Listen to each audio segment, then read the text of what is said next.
भैया बहनों, आज हम आलोक वर्तखंड काव्य है जिसके लेखक जो है गुलाब खंडेलवाल है, जिसके रचयिता गुलाब खंडेलवाल जी है। इसके प्रथम सर्ग के बारे में हम चर्चा करेंगे। तो आलोक वर्तखंड काव्य के आधार पर प्रथम सर्ग का सारांश अपने शब्दों में लिखे। इसको अपने शब्दों में लिखना। आलोक वर्तखंड काव्य की रचना कविवर गुलाब खंडेलवाल की लेखनी से हुई है। इसमें कवि ने राष्ट्रपिता महात्मा गांधी को अपनी कथा का नायक बनाया है। इस खंड में लेखक ने महात्मा गांधी जी के नेतृत्व में लड़े गए भारतीय स्वतंत्रता आंदोलन का अहिंसात्मक वर्णन किया है, जिसमें किसी प्रकार की हिंसा नहीं हुई। नंबर 1, भारतीय अतीत के गौरव का ज्ञान। गान क्या है इसमें?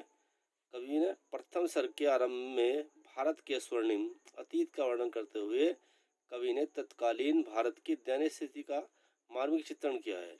कवि के को वह समय याद आता है जब भारत पूर्ण साधन संपन्न था और भारत सोने की चिड़िया कहलाता था। कवि याद करता है कि सर्वप्रथम ज्ञान का उदय भारत में हुआ तथा मानव सभ्यता का विकास भी अपने ही देश में सर्वप्रथम माना गया। भारतवर्ष सबसे प्राचीन देश है और यहाँ का प्राकृतिक वातावरण भी सबसे सुंदर एवं अलग है। प्राकृतिक सौंदर्य का काव्यात्मक वर्णन करते हुए कवि ने कहा है, सबसे मनोहर था सनातन देश, सबसे पुरातन पूर्ण वैदिक सभ्यता, जिस भूमि पर फैली फली फूली फूटी, जहाँ से प्रथम किरणें ज्ञान की। दूसरा हेडिंग है भारतीय प्राकृतिक सुंदरता।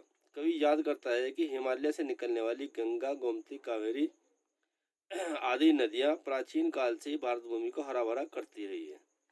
इन नदियों को देखकर ऐसा लगता है कि जैसे भारत माता ने अपने गले में अनेक हार, श्वेत हार धारण कर लिए हो और फिर हिमालय पर्वत भारत माता के मुकुट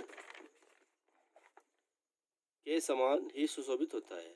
ऐसी भारत भूमि अनेक उपमानों से अलंकृत है। दुर्भाग्यवश एक समय ऐसा भी आता है जब भारत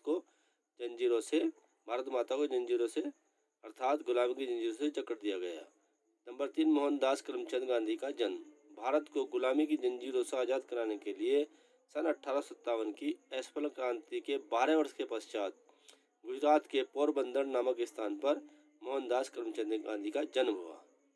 फिर पोरबंदर में अवतरण हुआ अभिनव ज्योति का, और इसी के साथ ही गांधी जी के जन्म के साथ ही अर्थात जो है यह सर्ग समाप्त हो जाता है। धन्यवाद। इसको आपने जो है अलग से जो पार्ट इस किताब का है उसका अलग से बना लेंगे और वहीं पे लिखेंगे। इसको सभी सर्ग एक जगह लिखेंगे।